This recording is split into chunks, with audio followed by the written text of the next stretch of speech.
This episode is brought to you by Accenture. When your advertising operations fall out of sync, everything else follows.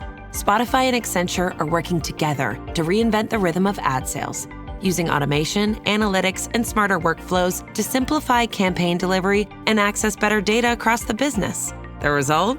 Less time spent on operations, more time connecting brands with the moments and fandoms that matter most. Learn more at accenture.com/Spotify. When you need to build up your team to handle the growing chaos at work, use Indeed Sponsored Jobs. It gives your job post the boost it needs to be seen and helps reach people with the right skills, certifications, and more. Spend less time searching and more time actually interviewing candidates who check all your boxes. Listeners of this show will get a $75 sponsored job credit at Indeed.com/podcast. That's Indeed.com/podcast. Terms and conditions apply. Need a hiring hero? This is a job for Indeed Sponsored Jobs. This podcast is part of the Robots Radio Rocket Club, a program designed to help all podcasts reach their full potential. For information about joining the Robots Radio Rocket Club, check out robotsradio.net. Welcome to the Final Fantasy Lorecast, where we take a deep dive into the lore of the Final Fantasy universe, such as the characters, stories, and so much more. Hosted by Ben of Temeria and Steve-O. Welcome back, Warriors of Light, to another episode of the Final Fantasy Lorecast. I'm one of your hosts, Brandon, or also known as Ben of Temeria, and always with me is my good friend, Steven. Yo, we're almost done with it. We're almost done with it. Well, this is, I think I only did two parts for him. Yeah. Yeah, I only I'm did shocked. 2 parts. It's fine. I'm shocked. You're shocked. I can't believe we're going to get done with 2 parts with this guy, because he's in a lot. He isn't a lot. But we are, again, going back to Noctis and going over his history in part 2, which is this week. So, I'm trying to remember where we left off, honestly. So where we left, I had to look it up as well because it was so long ago. We left off where you get the ring and it's your only weapon. So you're making your way through the Imperial base. Yeah. Yep. So, moving on with that. We have him in the Imperial City, which is devoid of human life and swarming with daemons. The Magitech troopers at the lab of the crystal is said to have gone rogue. Arden's dissembled voice keeps tormenting him as Noctis discovers the Empire has been manufacturing daemons that Magitech troopers are made out of Imperial experiments with clones, and that a vanishing disease has rampaged the Imperial lands, and that as its citizens turn into daemons the Empire cannot control. Noctis finds Ravis dead and recovers his father's sword. So, things go sideways real quick when this happens. Yeah. As soon as you get onto the train, it's like it goes quickly off the rails. Yeah, you find out the Empire is effed up entirely. Yes. So, woohoo. They're very similar to the Empire in 6, where they're like, they have these plans, but they don't realize what the negative consequences are going to be, like cloning these things and making them demons. Yep. Cloning, where have we heard that before? Yeah. He is reunited with Gladius, Ignis, and Prompto. They discover Prompto was born at an Imperial lab and was made in MT. Now doubts his friends would still accept him. Noctis doesn't skip a beat to welcome him back. As depicted in episode Prompto, Noctis apologizes for having fallen into Arden's trap and led him to push Prompto off the train. Prompto forgives him, saying he also fell to Arden's manipulations. Noctis says that it doesn't matter where people are from and that he would like to break down borders to remove all distinction between Niflheim or Lucian citizens. Prompto compliments that Noctis is speaking like a king. He's all grown up. He's growing up right before our eyes. He is. He's not as much of a sad boy. Not as much of a sad emo boy. Nope.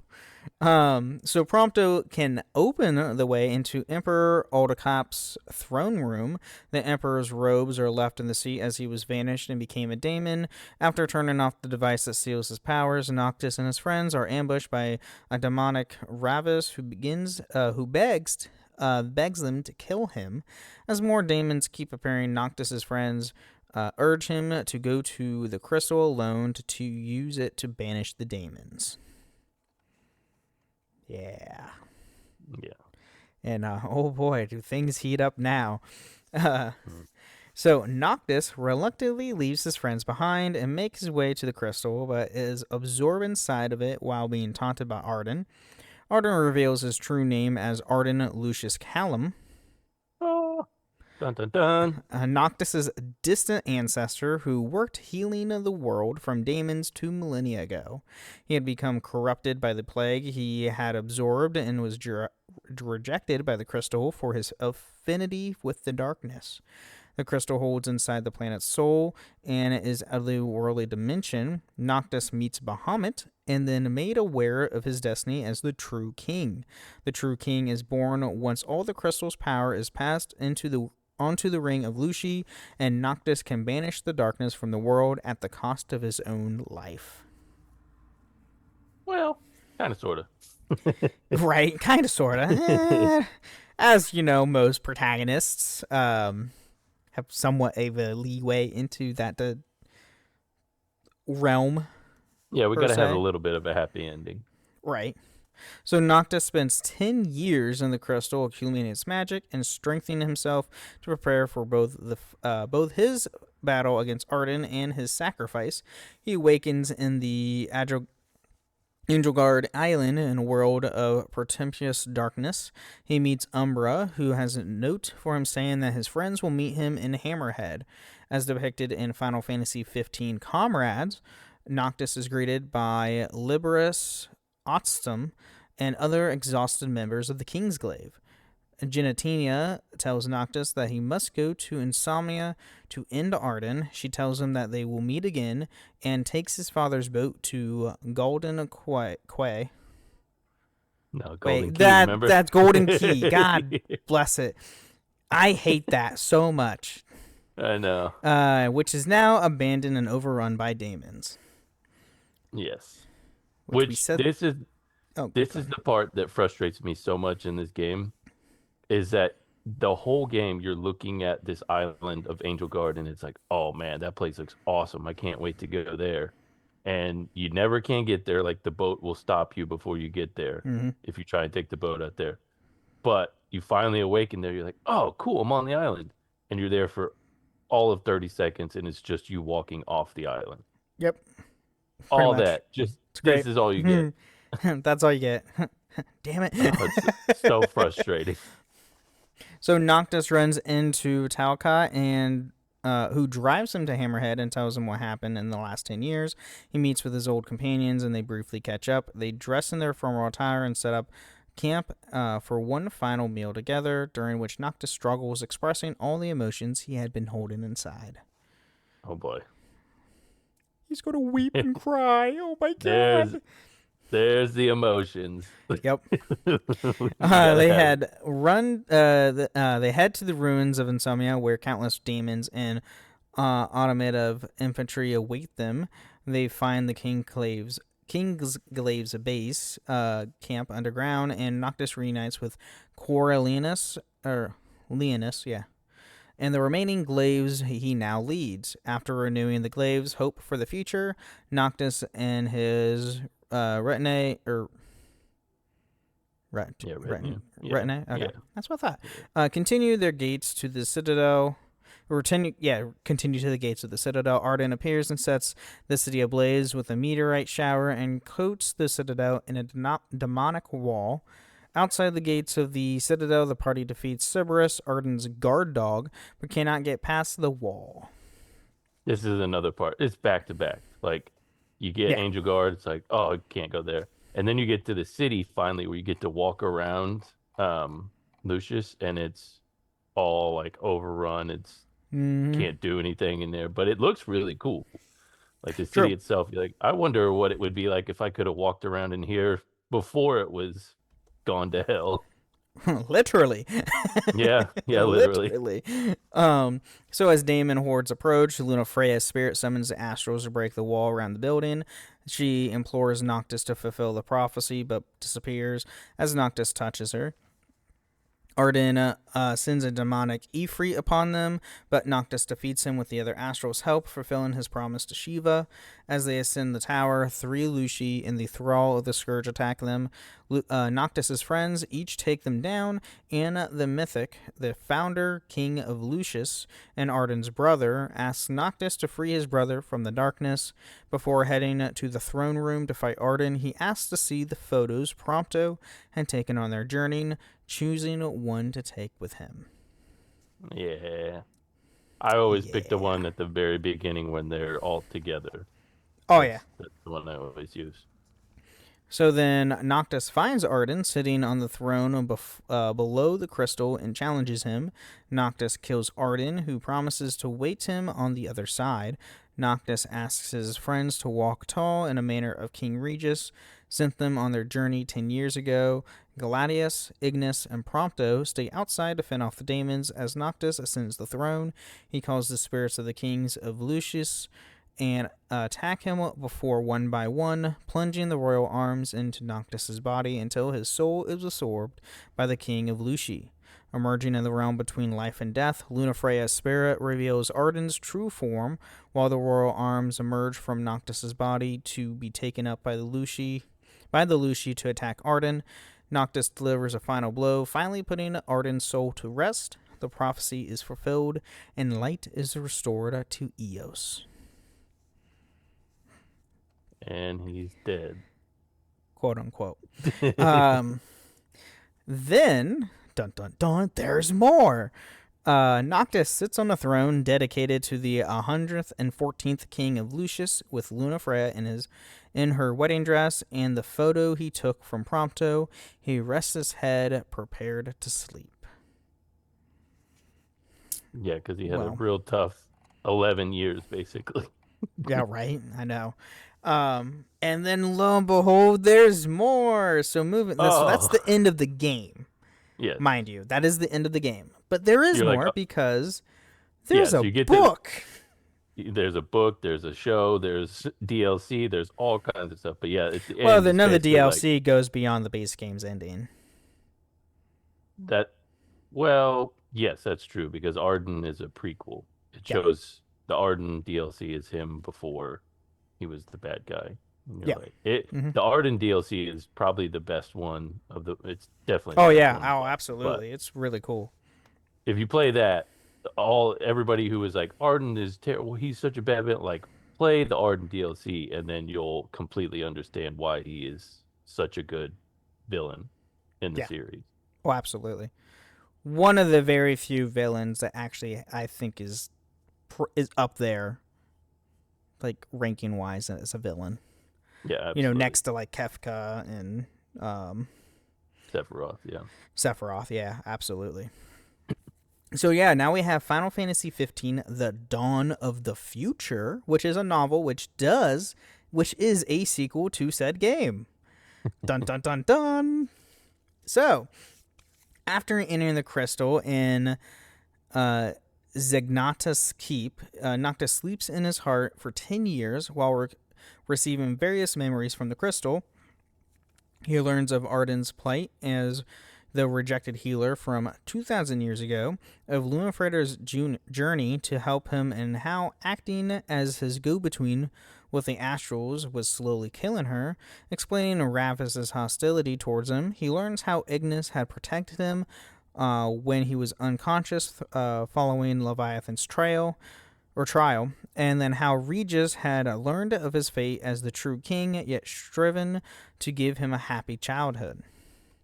Boy, this would be very interesting if it was in the game. Actually in the game, yeah, right? I was like, oh my god, he you at least show clips or flashes or something of different stuff to know that Noctis is going through this. Yeah. He sees all the reasons behind literally everything that has happened in his life. Yeah. So thank you, Crystal. So Noctis becomes filled with regret on how he didn't know to appreciate the sacrifices everyone had made for him, and though he doesn't want to die, he wants to honor the way everyone has supported him, especially Lunafreya's sacrifice. He is visited by the spirit of his father, who encourages him to always push onward, accept as the consequences of his actions, and not to look back.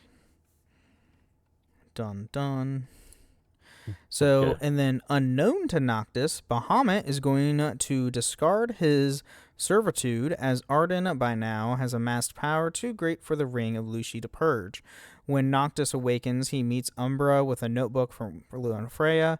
Noctis learns that she is still alive and meets her friend Sol, who takes him to Hammerhead. Noctis learns from Sol that Lunafreya was revived by Bahamut and sent to Insomnia to kill Arden.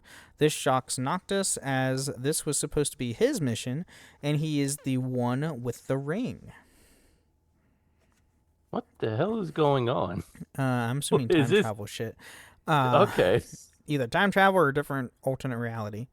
Okay. So Lunafreya had then given the power to absorb the darkness, the same power that had corrupted Arden, and she is now on her way to fully transform into a mindless daemon. Rather than wait for his friends at Hammerhead, Noctis heads to the Citadel alone to save his beloved, despite believing the gods won't help him to do this. So, things get... This book, holy crap. This is also making, like the latter half of the game not even matter anymore.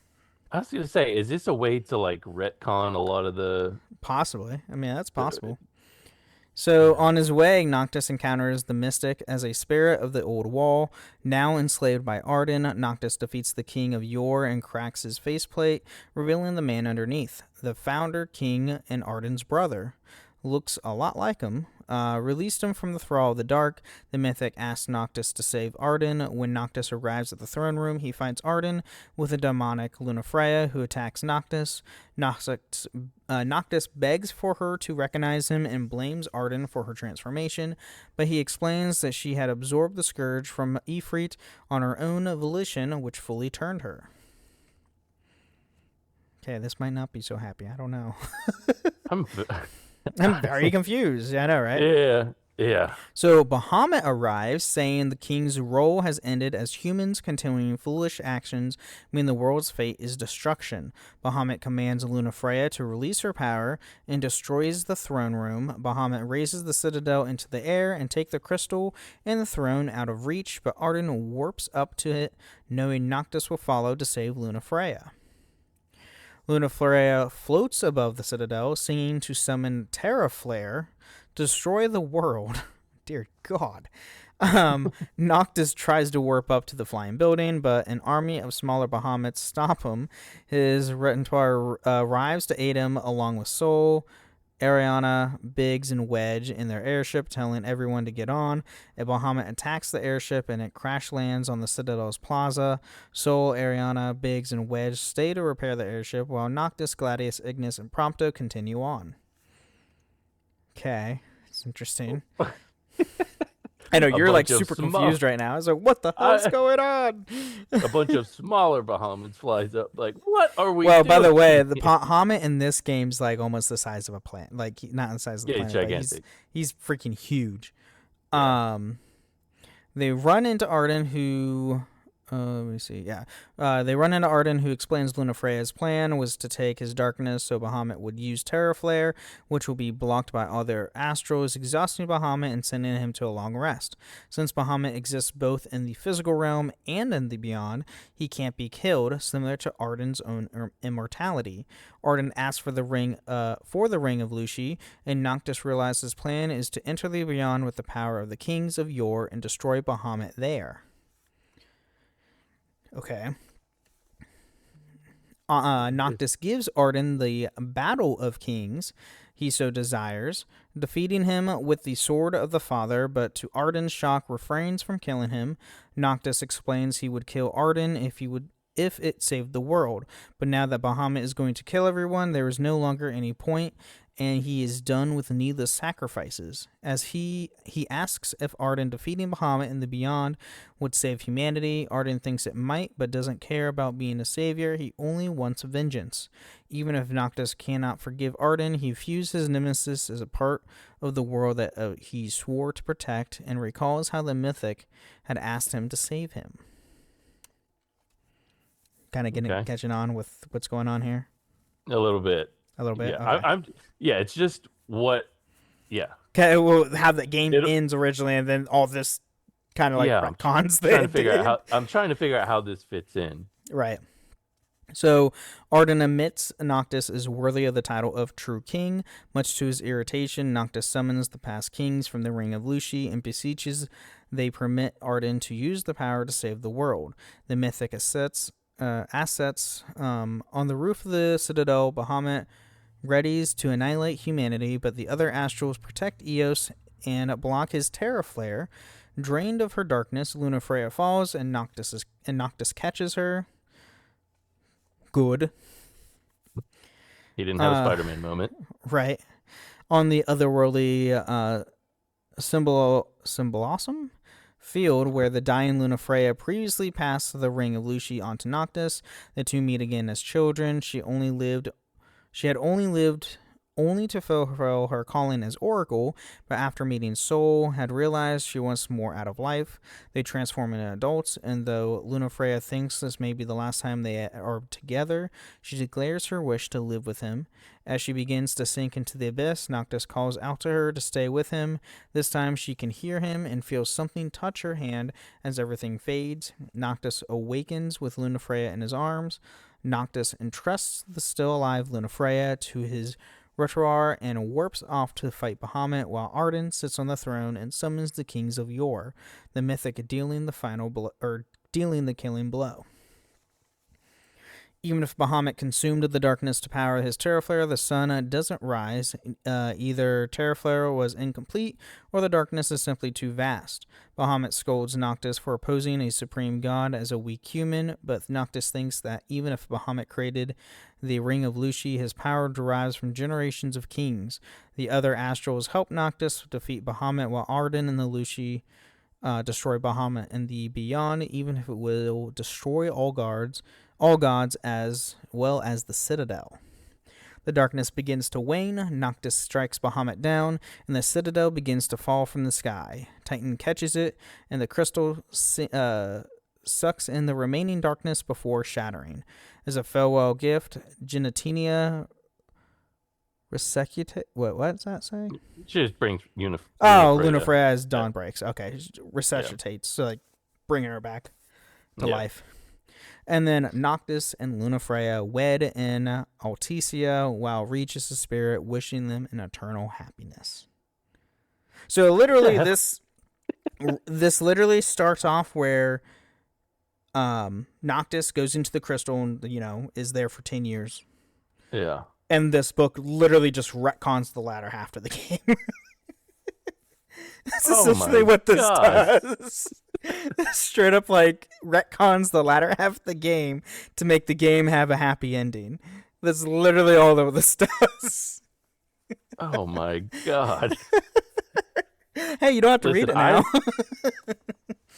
Yeah. I wonder if it would be more interesting trying to read it. I can't. Oh, that makes me mad.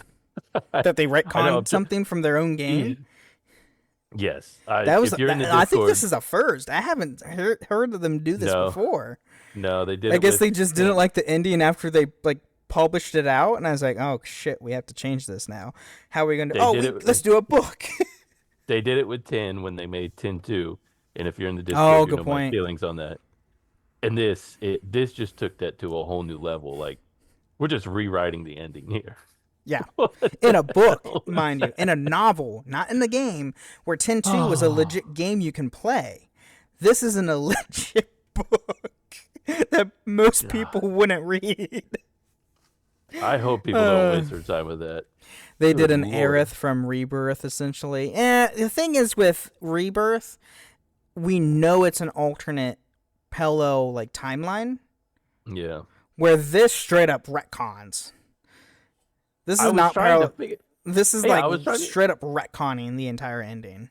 We're like 3/4 of the way through. I was like, maybe this is all just like happening in the crystal. So this is all just in his mind. No. No, It's just them rewriting them the completely last. rewriting the latter half of the game. The last, like, Oh, 25%. yeah. Maybe 20%, but It's the regardless, last act of it. Yeah. it's the last act. They're completely rewriting the last act to where it's much happier. Yeah. Oh my god, I, that's I so mean, stupid. if we didn't get that right, somebody can let us know in the comments. Yeah, But that's please let us know if we got that completely wrong. Let us certainly know. seems But like that's what happened. from what we understand here, they just straight up retconned the last act of the game. Oof. All right. Well, with that, let's take a mid break. Thank our patrons, and we'll be right back. This summer, say I do I am marrying a stranger. like never before. Am I crazy? It's a whole new Married at First Sight on Peacock. With new experts, My name is Dr. Lisa. My name's Paul Brunson. more couples, This could be the start of a very successful marriage. and more surprises. Or maybe not. Everything is just not enough. You're a little bit crazy. I don't know what's gonna happen. I want my fairy tale ending. Married at First Sight, now streaming. New episodes Thursdays, only on Peacock. You mind if we make one more stop before heading back? I need to run a Target. 100%. Let's RTT. You thinking of stuff for the dorm? Yeah, my mom gave me some good tips on must-have essentials. We for sure need underbed storage, handheld iron for wrinkles, maybe even a mini Keurig for Mondays. Am I right? All right, bet. Because I was already thinking about keeping my clothes looking fresh at college, so you better be sharing that. Of course, man. Whatever I get on this run is yours too. Twin. But for real, let's go before they close. Find everything you need for college at Target.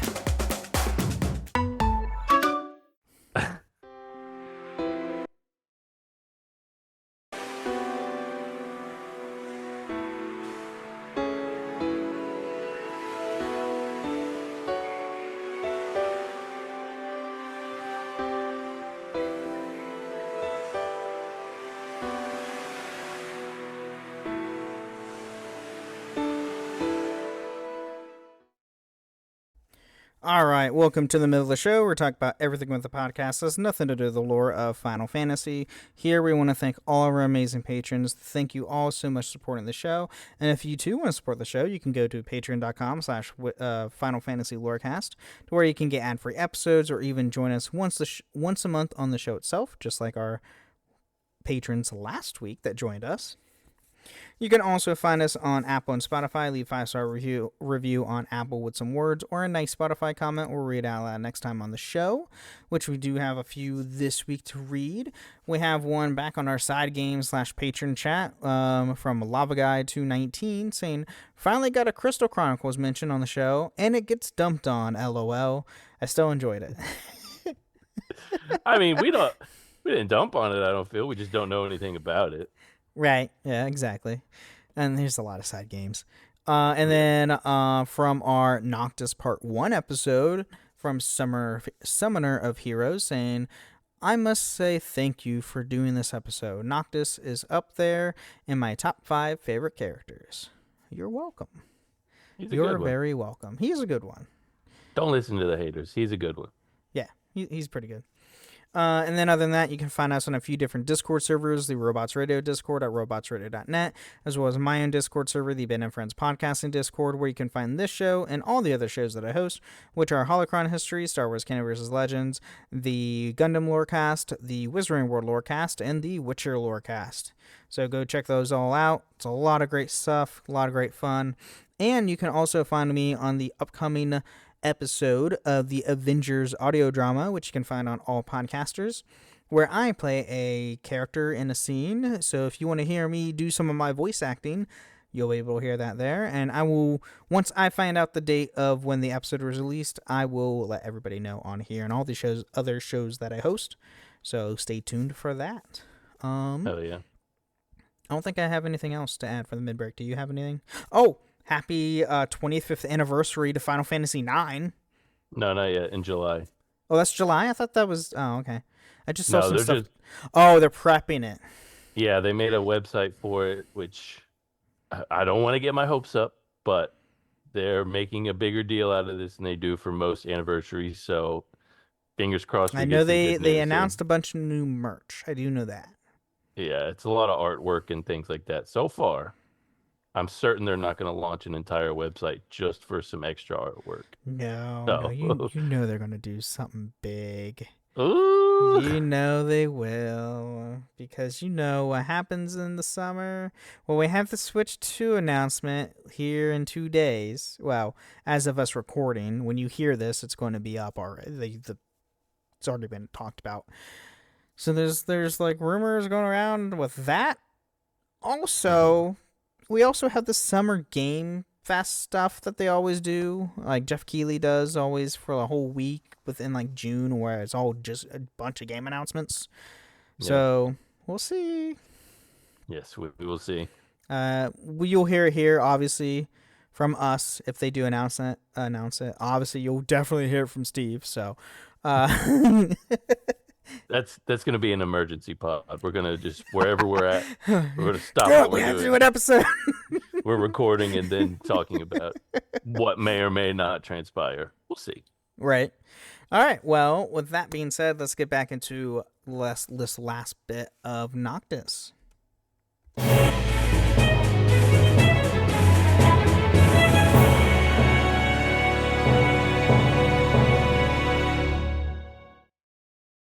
What if I told you you only have 12 hours to legally have sex? To finding true love, or just like a good guy. From the director of Easy A and Anyone But You. This whole thing is nuts. There's nothing traditional about this night. On August 7th, the clock starts on the summer's biggest rom-com. I'm Owen.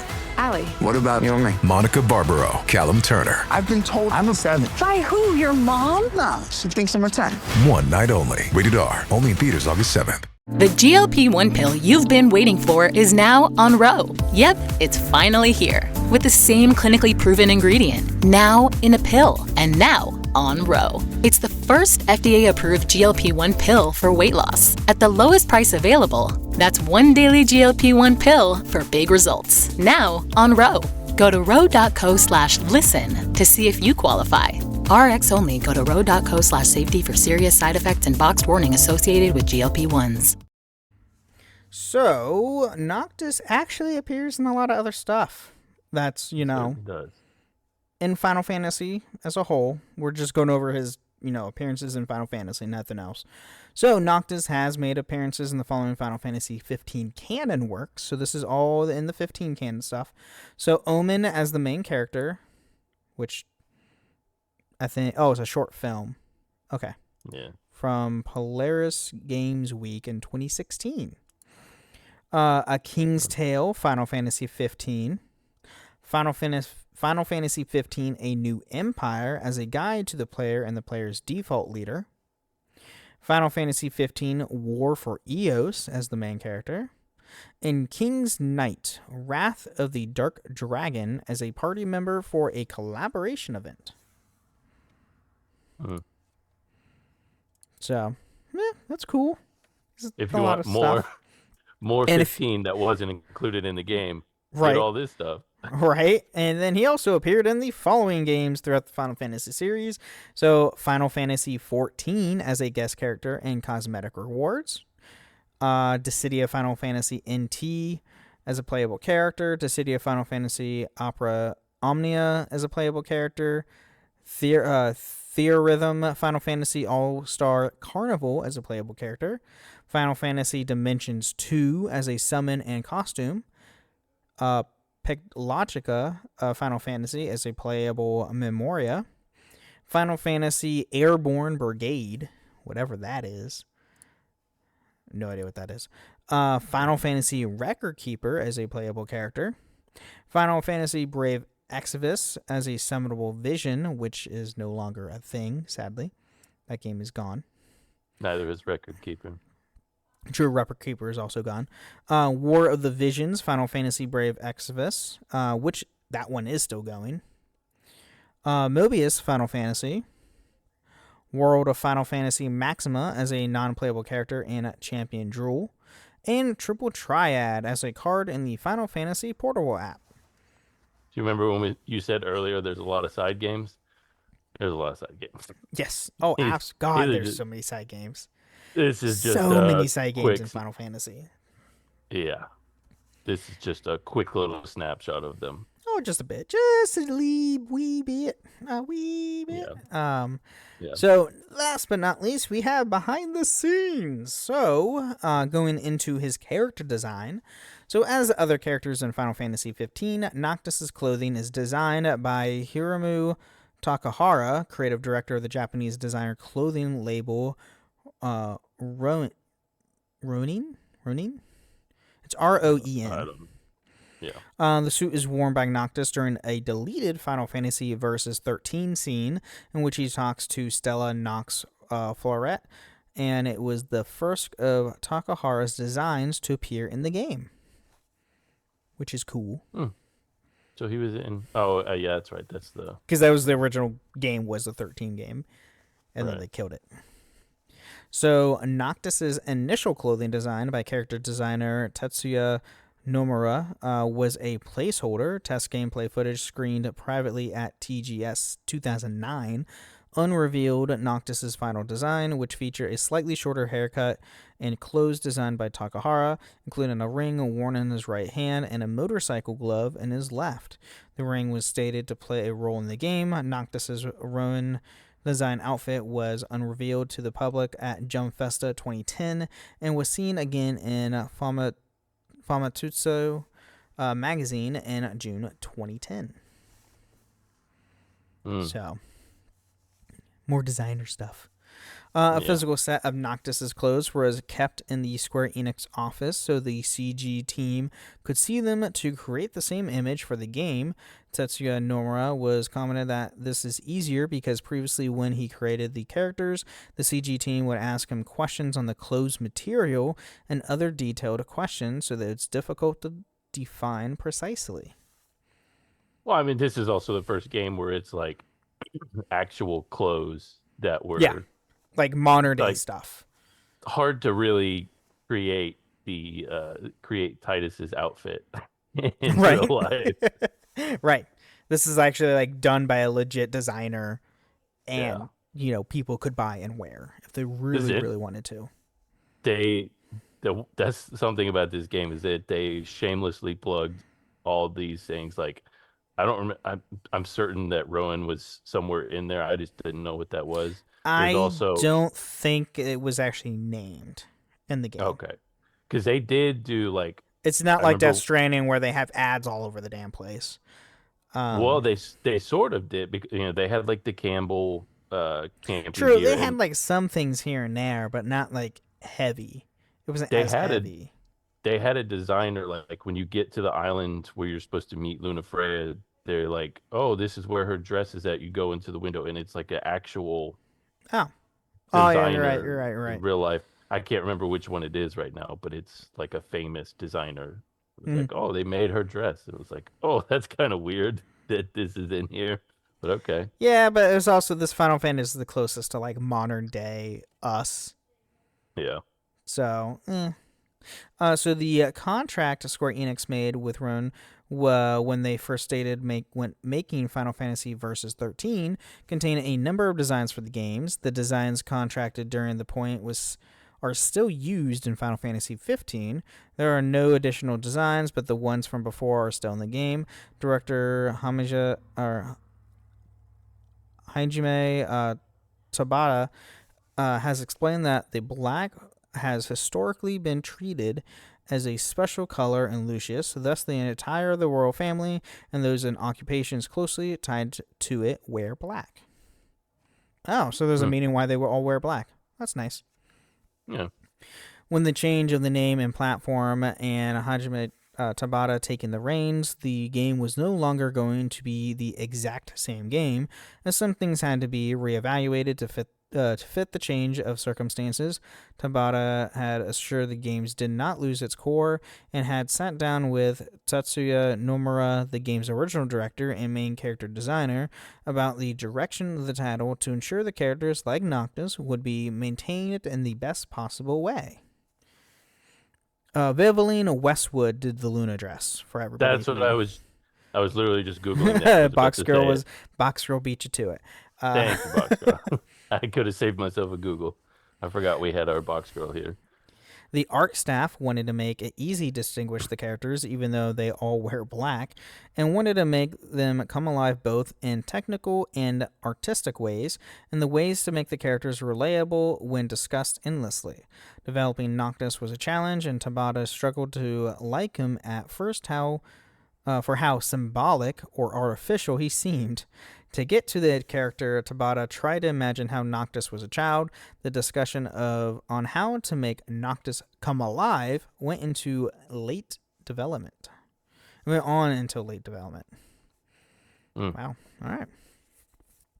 So Noctis was quote-unquote redesigned from the Final Fantasy Versus 13 design by Yasuka Nomura. Yeah. I can't help you with right, I know some of the names. I'm sorry. I'm sorry if I butcher names. I apologize. One of the art directors, his skin texture was enhanced to make him appear more realistic by adding subtle blotches and birthmarks. Screen space technology was used to depict the skin texture and subconscious light penetration.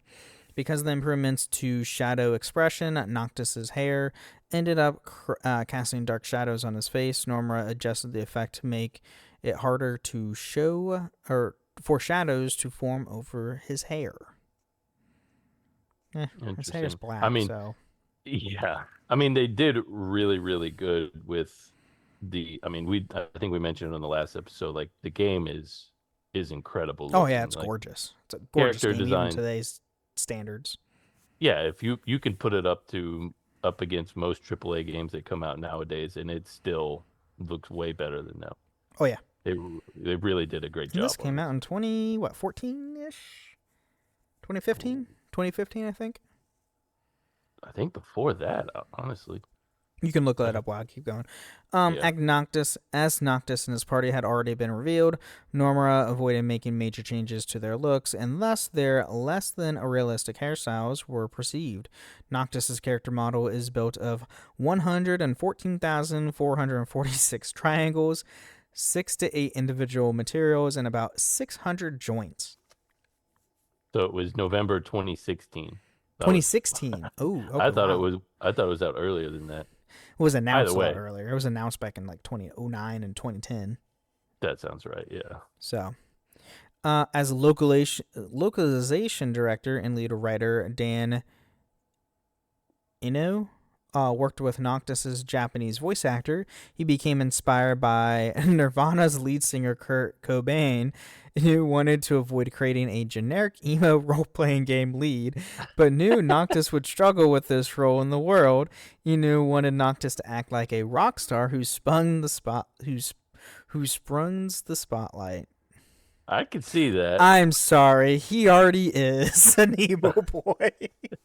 I mean, I see what they're going for. Yeah, I know, but it failed. It totally failed. Yeah. It's not the voice acting; it's what he says, where he's just. Oh, it was his writing. It was the writing. Yeah, it wasn't who the voices was. He's very whatever about most things. So. Right. Yeah.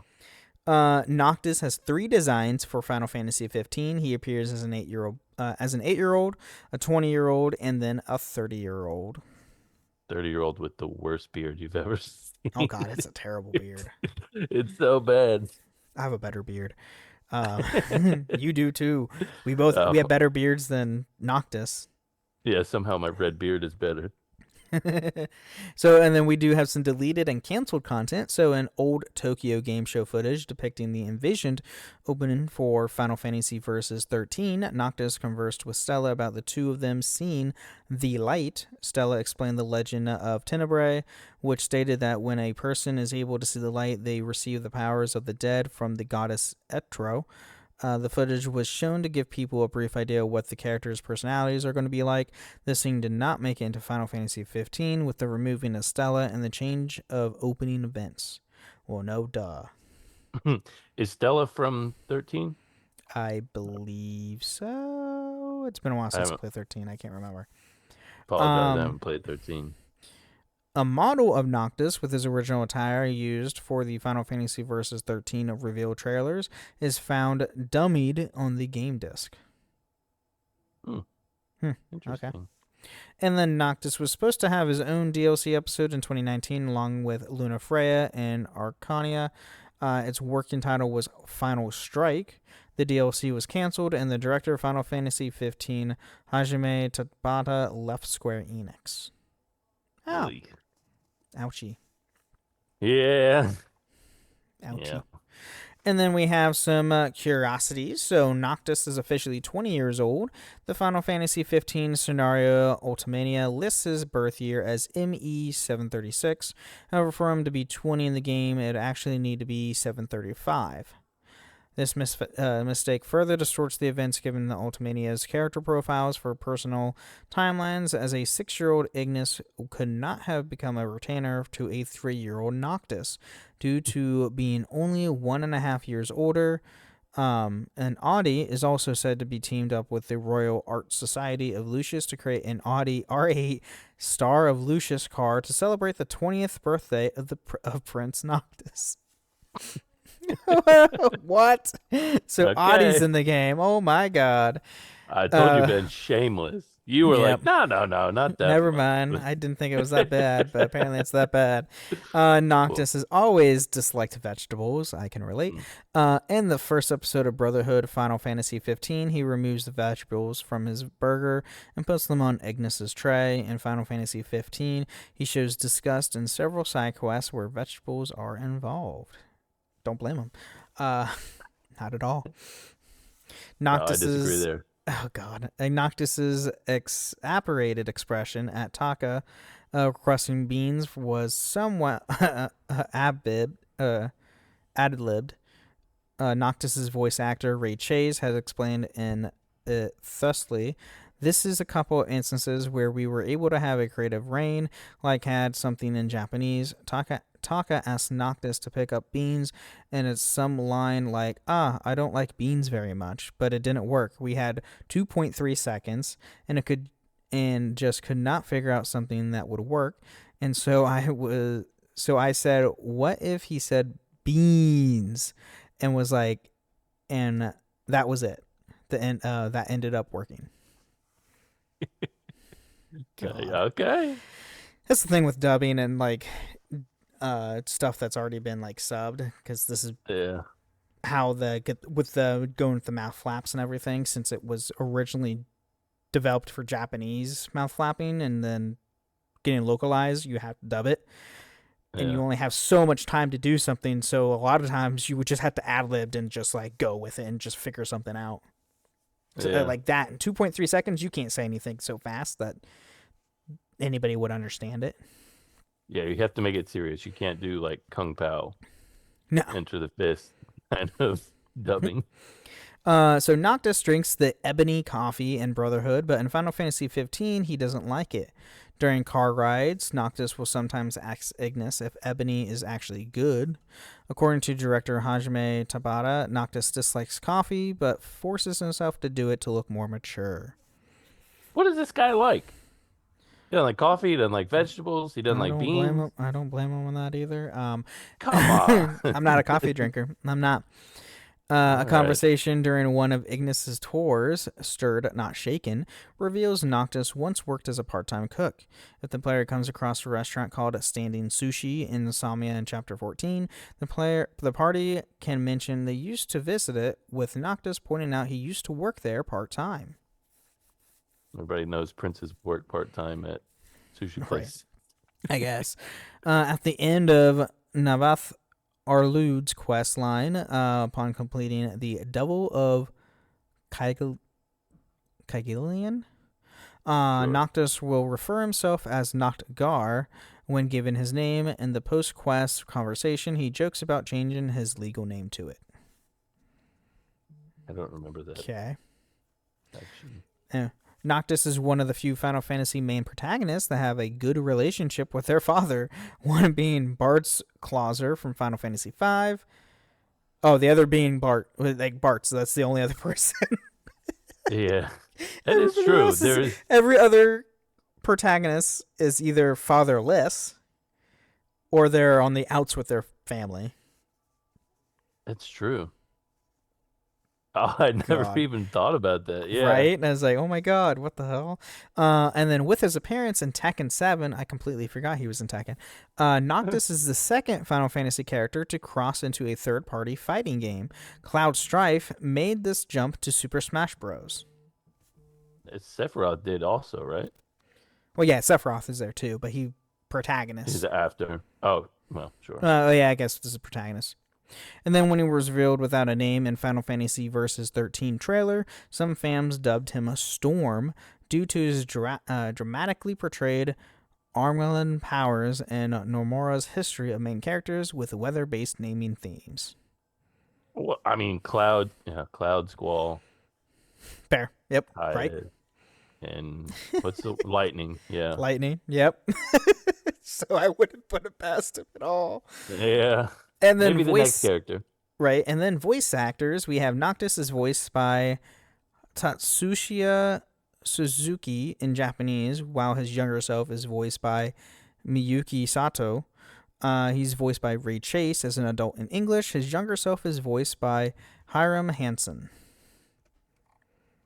And yeah, that's it.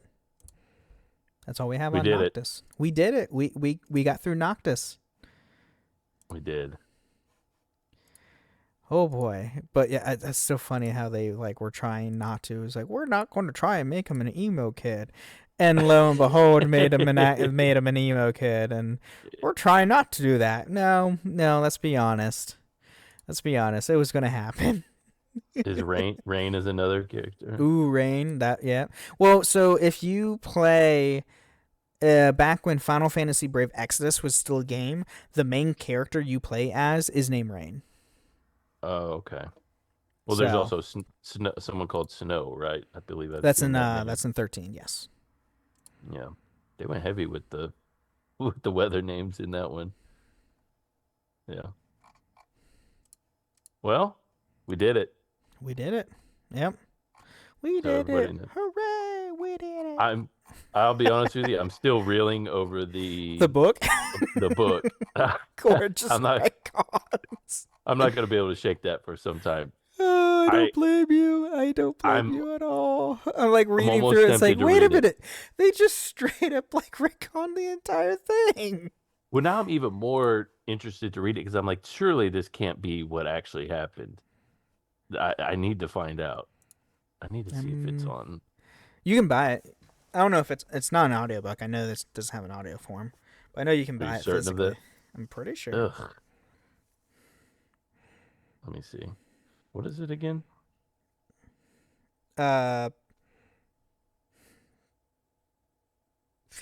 Shoot. We literally just talked about it, and I'm Oh, Dawn of the Future. Dawn of the Future. Thank you. Yeah, that's it. Yeah, it's not on Audible. Yeah, I didn't think so. I don't think there's any Final Fantasy just the Final Fantasy Lorecast. Boom. Heck, there you go. Yeah, I'm curious. So, all right. Well, do you have any final thoughts on Noctis or anything for our boy, emo boy?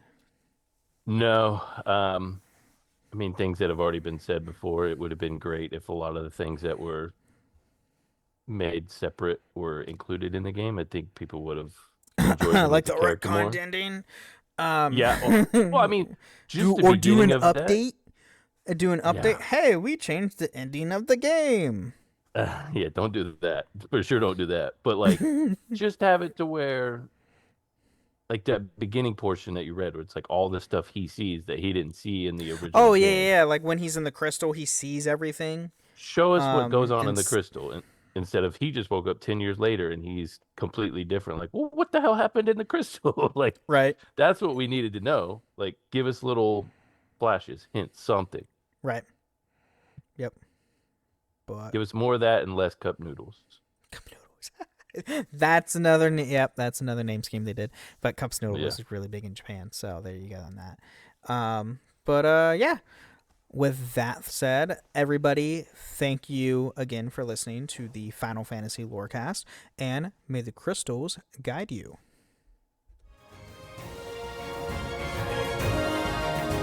Thank you for listening to the Final Fantasy Lorecast. You can find us on the Robots Radio Discord at robotsradio.net, the Ben and Friends podcasting Discord, where you can share your thoughts, experiences, and love for the Final Fantasy lore.